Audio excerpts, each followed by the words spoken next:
Hello students, you are welcome in the English class. This is the class of Flamingo and its first chapter is the last lesson. Today we will read this chapter which has been written by Alfonso Daudet. Alfonso Daudet. The last lesson लिखा गया है Alphonso डाउडेट के द्वारा।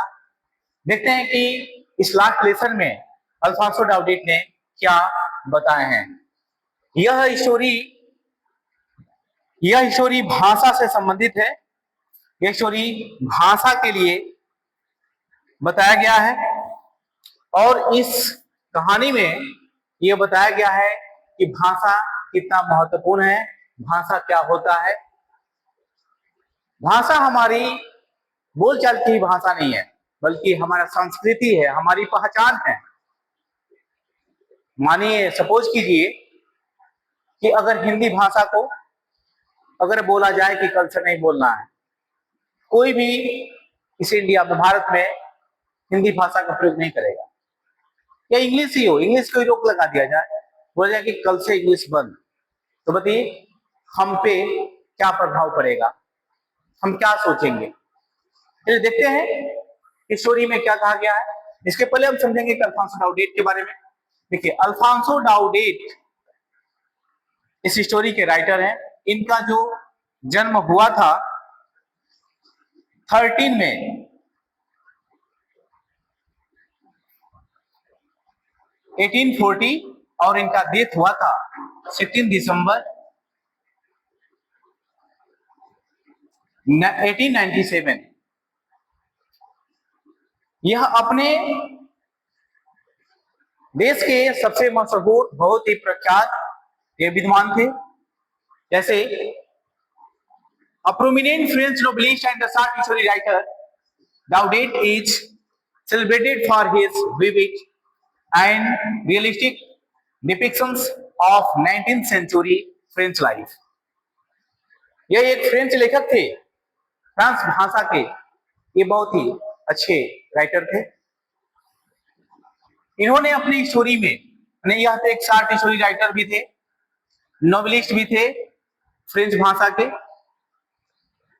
और 19वीं शताब्दी में यानी कि 19th सेंचुरी में फ्रेंच लाइफ में, यानी कि फ्रेंच लाइफ के लिए इन्हें बहुत ही स्पष्ट व्याख्या और बहुत ही सुंदर रचना ये करते थे, लेखन चित्रण करते थे।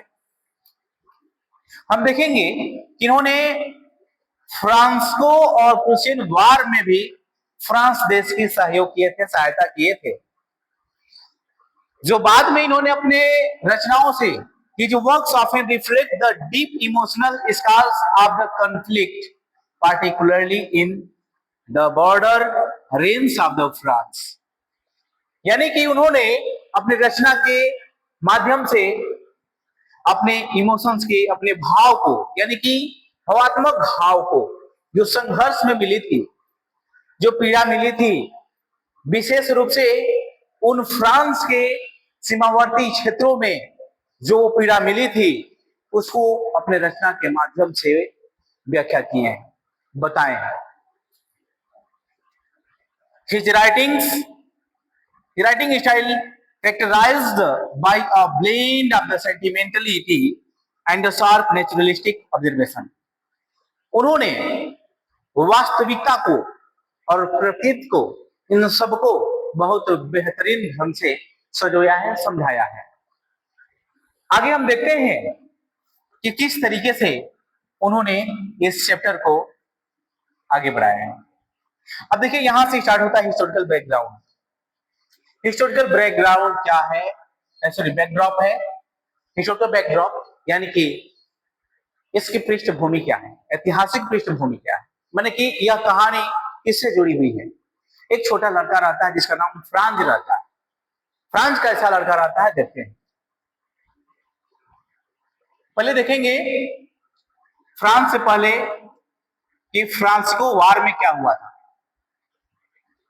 यानी कि हिस्टोरिकल बैकग्राउंड, बैकड्रॉप यानी कि ऐतिहासिक पृष्ठभूमि। तो द फ्रांसिको प्रशियन वार, जो फ्रांस और रशियन के बीच में, यानी जर्मनी देश था, उसके बीच में जो युद्ध हुआ था, वार हुआ था, कब तक चला था, कैसे चला था? तो 1870 से शुरू हुआ था और पूरे 1 ईयर यानी 1871 तक चला था।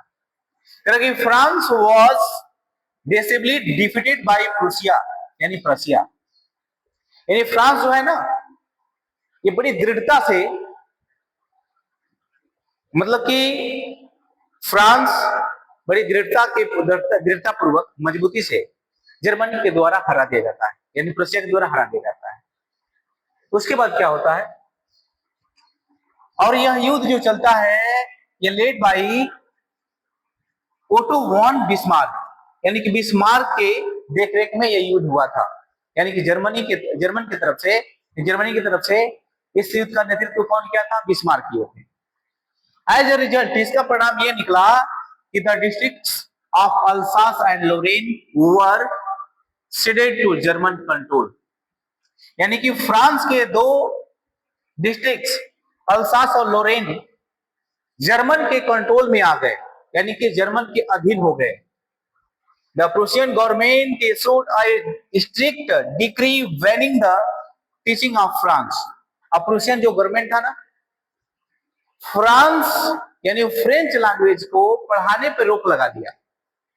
ये बैन लगा दिया कि अब फ्रांस में फ्रेंच भाषा नहीं पढ़ाया जाएगा, मैंडेटिंग जर्मन, और वहां पे जर्मन भाषा को निर्धारित कर दिया, आवश्यक कर दिया as the only medium of instruction in schools. और वही एक माध्यम रहेगा स्कूल में पढ़ाए जाने का, निर्देशित करने का, समझाए जाने का। This setting highlights the pain of political displacement and cultural erasure। और यह राजनीतिक तौर पे और सांस्कृतिक तौर पे एक बहुत ही पेनफुल, दर्द भरा यह प्रभाव डाला। आगे हम देखेंगे कि अल्फांसो डाउडेट ने इस स्टोरी को आगे कैसे बढ़ाते हैं।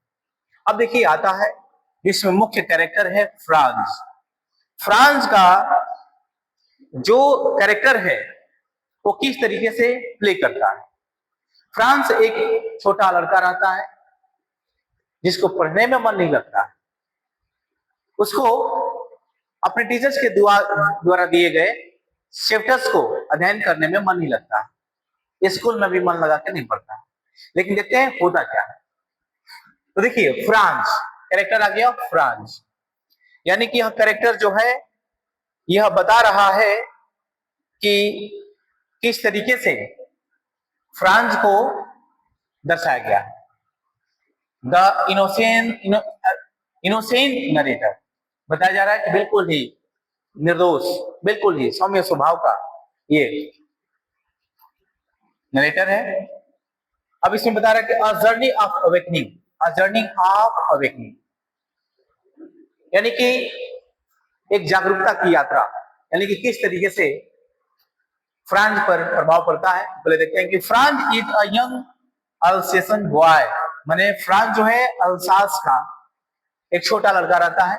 वो रिप्रेजेंट्स टिपिकल स्टूडेंट्स, जो अपने आप को एक टिपिकल स्टूडेंट्स के रूप में रिप्रेजेंट करता है, यानी कि उसको पढ़ने में मन नहीं लगता है, पढ़ाई से दूर रहता है। जैसे कह रहा है कि prone to procrastination and more interested in the nature than his lessons on participles। यानी कि उसके जो पार्टिसिपल्स चैप्टर होता है इसमें उसको मन नहीं लगता है, वो नहीं चाहता इसको पढ़ना, इंटरेस्ट नहीं लेता है।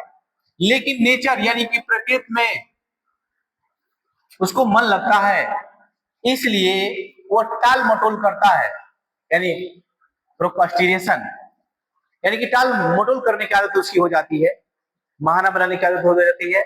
वो हमेशा पढ़ाई से बचना चाहता है।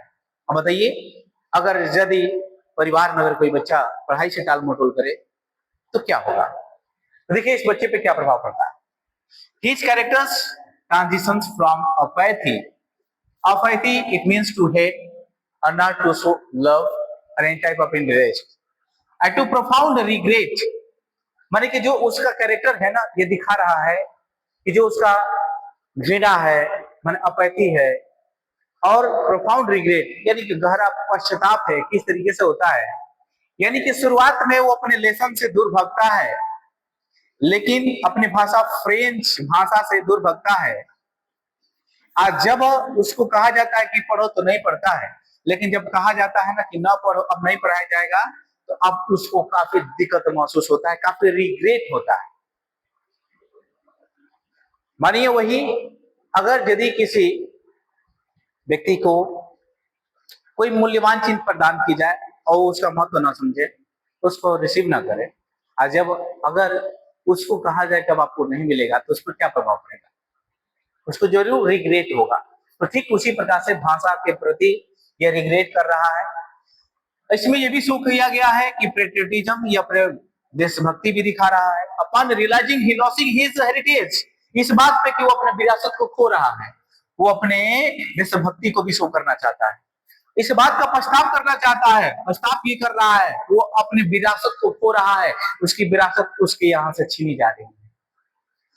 He wonders sarcastically if even the peasants would be forced to coup in German.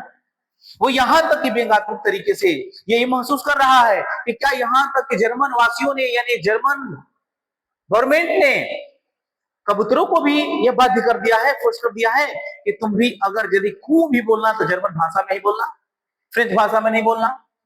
Highlighting the absurdity of the linguistic operations, इस तरीके से एक भाषा का जो पीड़ा होती है, जो उसमें दिखती आती है, उसको यह हाईलाइट कर रहा है, समझा रहा है, दिखा रहा है। आगे देखते हैं इसका प्रभाव क्या पड़ता है। अब आगे यहाँ पे नेक्स्ट कैरेक्टर आ जाते हैं एम हैमल, जो इस चैप्टर के बहुत ही महत्वपूर्ण कैरेक्टर है। इस कैरेक्टर ने बहुत अच्छा रोल प्ले किया है, दिखाया है कि इंसानियत क्या होती है, ईमानदारी क्या होती है। तो M Hamel the patriot teacher, यानी कि देशभक्त होते हैं ये, देशभक्त होते हैं ये, यानी कि देशभक्ति, देश की सेवा करते हैं, देशभक्ति दिखाते हैं। एम हैमल एक ऐसे टीचर होते हैं जो 40 साल तक फ्रांस की सेवा करते हैं, फ्रांस के लोगों की सेवा करते हैं, फ्रांस के बच्चों को पढ़ाते हैं। और जब उनसे कहा जाता है कि आपको फ्रेंच भाषा को नहीं पढ़ाना है, बहुत दुखी होते हैं। चलिए देखते हैं कि किस तरीके से दुखी होते हैं और उन पर क्या प्रभाव पड़ता है। यहां पे समझेंगे हम कि 40 इयर्स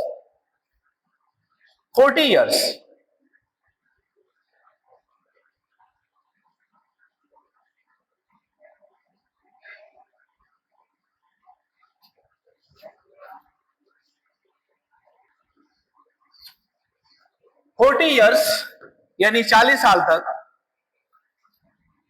वो एक देश की सेवा करते हैं, अपना डिवोशन दिखाते हैं, अपना समर्पण दिखाते हैं, अपने समर्पण को दिखाते हैं, डिवोशन को दिखाते हैं। ऐसे M Hamel has served the village school for 4 decades यानी दशक। उन्होंने 4 दशक यानी कि 40 साल तक उस गांव की सेवा किए हैं, गांव के स्कूल में सेवा दिए हैं।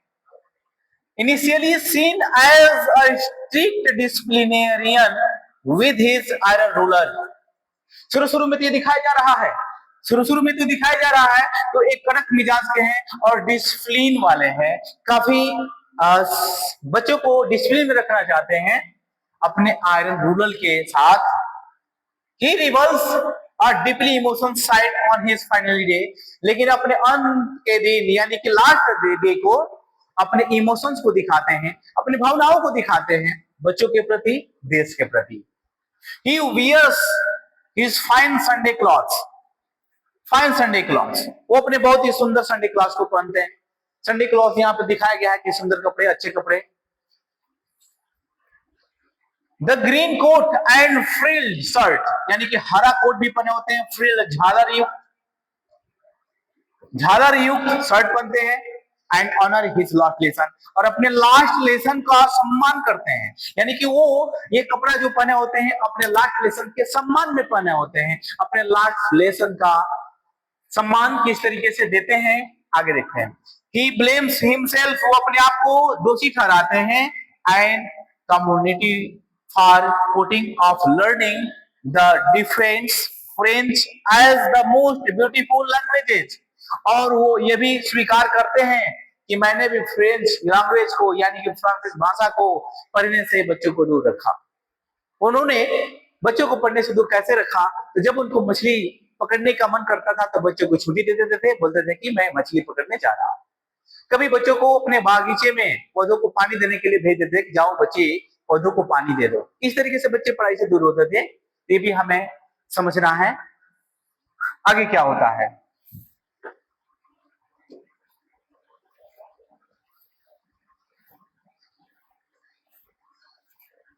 N eerie silence at school. An eerie silence, एक विचित्र चुप्पी विद्यालय में होता है। क्यों होता है, कैसे होता है, देखते हैं। द क्वाइटनेस यानी कि शांति, इंस्टेड ऑफ द उज्जवल बसल्स ऑफ डेस्क एंड यूनिजन्स। जो बच्चे समूह में एक साथ यानी डेस्क को बार बार मैंने डेस्क के बॉक्स को खोलना बंद करना जो करते थे, और उससे जो आवाज आती थी, जो शोरगुल होता था, एक साथ होता था, वो आज नहीं हो रहा है। The school was as quiet as Sunday morning. और स्कूल में इतनी शांति है, जैसे मानिए कि संडे के दिन सुबह सुबह शांति बनी रहती है, क्योंकि स्कूल में कोई रहता नहीं है, उस तरीके से शांति बनी रहती है। विलेज प्रेजेंस यानी विलेज प्रेजेंस, यहाँ पे विलेज प्रेजेंस का मतलब है कि गांव वालों की उपस्थिति, यानी विलेजर्स प्रेजेंस, यानी गांव वाले उपस्थित हुए, यानी गांव के लोग उपस्थित हुए हैं। The back benchers were filled with elders, माने जो क्लास है, क्लास के जो लास्ट इधर बोर्ड है, इधर बेंच है, तो जो लास्ट बेंच है इधर, ये भरा हुआ है, गांव के लोगों से भरा हुआ है। ओल्ड यानी कि यहाँ पे जो बैठे हुए लोग हैं ओल्ड पीपल हैं, यानी कि ओल्ड बुढ़े लोग हैं। ओल्ड हाउसर, जैसे में उनमें से एक व्यक्ति थे ओल्ड हाउसर, वो भी आके बैठे थे। द फॉर्मर मेयर, पूर्व मेयर थे, एंड द पोस्ट मास्टर, यानी कि पोस्ट मास्टर भी आकर के क्लास में बैठ करके पढ़ रहे थे। अब देखते हैं कि ऑर्डर आता है, जर्मन की तरफ से ऑर्डर आता है। क्या आता है? द बुलेटिन बोर्ड, यानी बुलेटिन बोर्ड पे, यानी कि जहां समाचार जो पढ़, जहां पे समाचार मिलता है। At the town hall had delivered the final blow, मतलब कि यह अंतिम निर्णय होता है, अंतिम सूचना होता है कि French was not longer allowed, कि फ्रेंच भाषा अब आगे अलाउ, अनुमति नहीं है, फ्रेंच को बैन किया गया, बंद किया गया है। अब देखिए, जो भाषा किसी भी देश में अगर किसी भाषा को अगर बंद कर दिया जाता है तो उसके ऊपर प्रभाव क्या पड़ता है, वहां के लोगों पे प्रभाव क्या पड़ता है। देखिए एम हैमल क्या कहते हैं, अपने बच्चों को क्या समझाते हैं, देखते हैं। माई चिल्ड्रेन, मेरे बच्चों, मेरे प्यारे बच्चों, this is the last lesson, यह हमारा अंतिम पाठ है। आई शैल गिव यू, जो मैं आपको दूंगा। मेरे प्यारे बच्चों, यह हमारा अंतिम पाठ है जो मैं आपको पढ़ाऊंगा। द ऑर्डर हैज कम, आदेश आ चुका है, from Berlin to teach only German in the schools of Alsace and Lorraine. Berlin से ये मैसेज आया है, ये संदेश आया है, ऑर्डर आया है कि सिर्फ और सिर्फ जर्मन भाषा ही अल्सास और लोरेन के स्कूलों में पढ़ाया जाएगा। A new master comes tomorrow, और जो नए मास्टर जो आएंगे वो कल आएंगे, यानी कि नए मास्टर कल आ जाएंगे। अब आगे है M Hamel's finally declaration, M Hamel अपना अंतिम घोषणा करते हैं। अब आगे देखते हैं इसका प्रभाव क्या पड़ता है। जब बच्चों को ये कहते हैं कि अब हम लोग कल से फ्रेंच भाषा नहीं पढ़ेंगे, हम लोग अब सिर्फ और सिर्फ जर्मन भाषा पढ़ेंगे, और जर्मन भाषा को पढ़ाने के लिए आपको कल नए मास्टर आ जाएंगे। देखते हैं the central theme and conflict, the central theme and conflict, क्या होता है इसका केंद्रीय संदर्भ और इसका महत्व। लिंग्विस्टिक शॉनिज्म, लिंग्विस्टिक शॉनिज्म यानी कि भाषा का अहंकार, यानी कि शॉनिज्म का मतलब अहंकारवाद, यानी कि भावनावाद, जैसे किसी को दबाव में रखना, अपने भाषा के लिए प्रेरित करना, दबाव बनाना। देखिए, the arrogance of the conquerors who impose their language on others।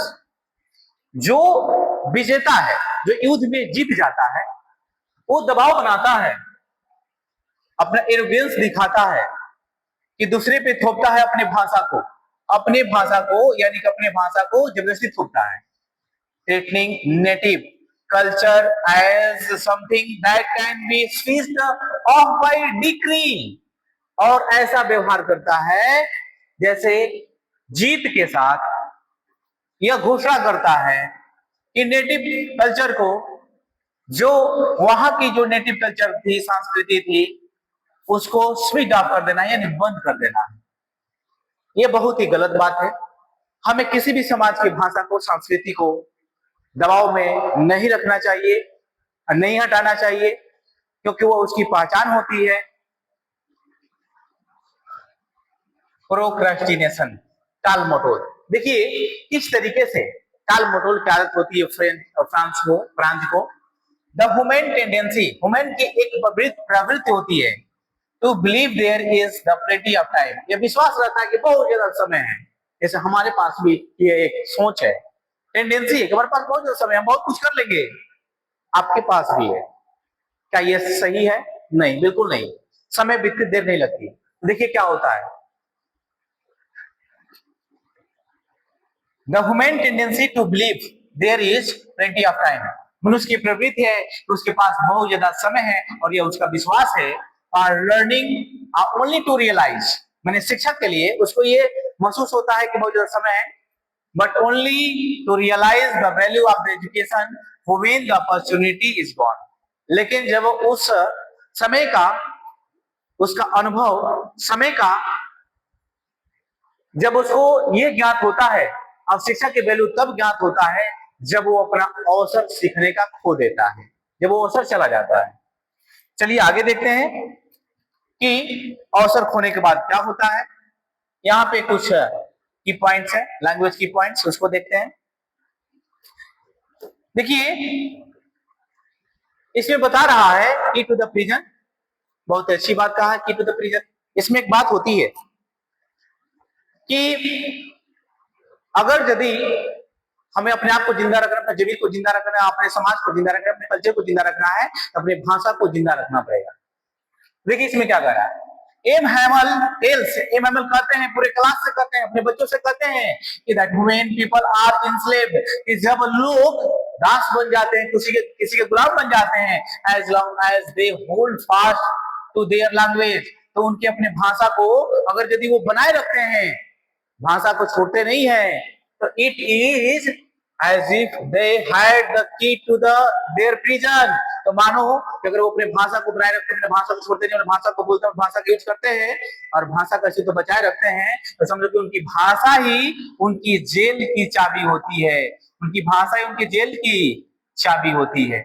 यह बहुत बड़ी बात का है।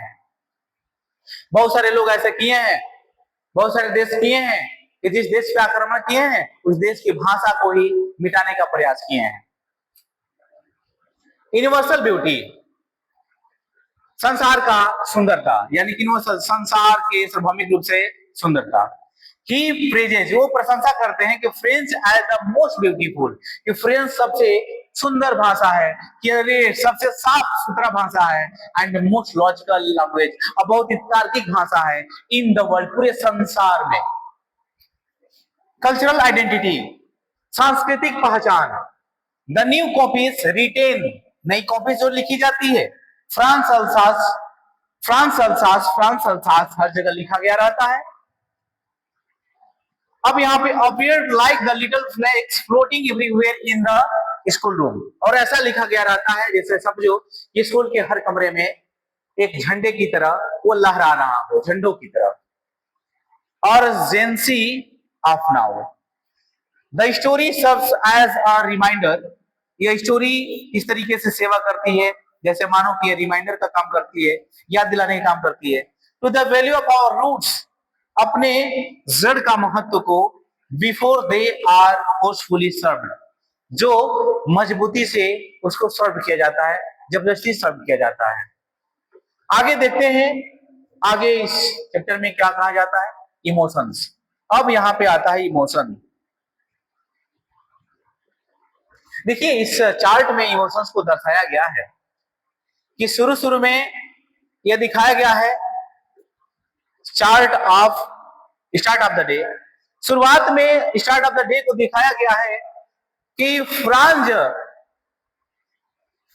को अपने एजुकेशन में रुचि नहीं है, अपने चैप्टर पार्टिसिपल में रुचि नहीं है,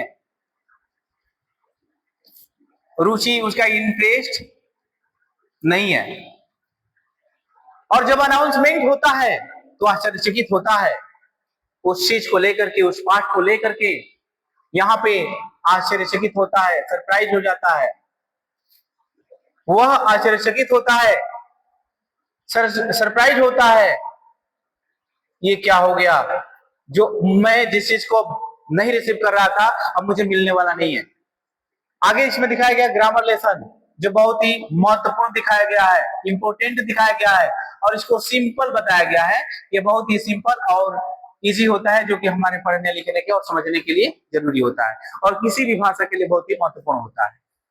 आगे इसमें बताया कंक्लूजन, इसका प्रभाव पड़ा, क्या पड़ा है, इसका प्रभाव ये पड़ा है कि इंसान शुरुआत में जब किसी चीज को पाता है तो उसके महत्व उतना ज्यादा नहीं रखता है, उसको एहसास नहीं होता कि इसका महत्व क्या है।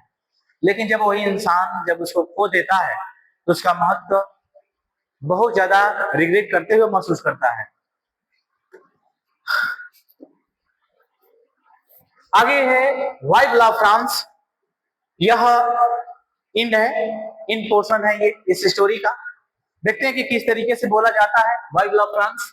एम हैमल रिग्रेट करते हैं, फ्रांस रिग्रेट करते हैं, सभी लोग रिग्रेट करते हैं। अब देखिए क्या होता है, as the church clock struck, जैसे ही गिरजाघर की घंटी बजती है और उसमें दिखाता है कि 12 यानी कि 12 बज गया है। And trumpets of the Prussian sounded under their Windows, और जो प्रूशियन सैनिक जो होते हैं उनके जो संकेत आता है, घंटी बजती है, उनकी खिड़की से जो आवाज आती है, एम हैमल खड़े हो जाते हैं, stood up choked with emotions, अपने इमोशंस, अपने भावना को रोकते हैं। He turned to the black board, और ब्लैक बोर्ड की तरफ घूमते हैं, टूक अ पीस ऑफ चाक, एक चाक का छोटा सा टुकड़ा लेते हैं, and bearing on with all his might, अपने पूरी शक्ति जुटा करके, अपने पूरे शक्ति को जुटा करके, पावर को जुटा करके, he wrote as large as he could, वो लिखे, उतना बड़ा लिखे जितना बड़ा लिख सकते थे बोर्ड पे, लिखे वाई वी लव फ्रांस, यानी फ्रांस जिंदाबाद। उन्होंने लिखा फ्रांस जिंदाबाद, और इतना लिखने के बाद जिंदाबाद, और उन्होंने लिखा then he leaned against the wall, और फिर उन्होंने दीवार पे झुक गए और सिग्नल्ड विथ हिज हैंड्स, अपने हाथों से इशारा किए कि स्कूल इज डिसमिस्ड, स्कूल समाप्त हुआ, स्कूल एंड हुआ, यू मे गो, अब आप लोग जा सकते हैं। देखिए तब उसके बाद इसका प्रभाव क्या पड़ता है। अब यहां से ये कहानी खत्म होती है। सभी बच्चे, सभी लोग, विलेजर्स, जो सभी लोग लास्ट में खड़े बैठे रहते हैं, सभी लोग दुखी होते हैं, और यह एम हैमल का संकेत होता है कि अब आप लोग जा सकते हैं, अलविदा, फ्रांस जिंदाबाद, और ये कह करके रोते हुए सबको विदा करते हैं। Thank you.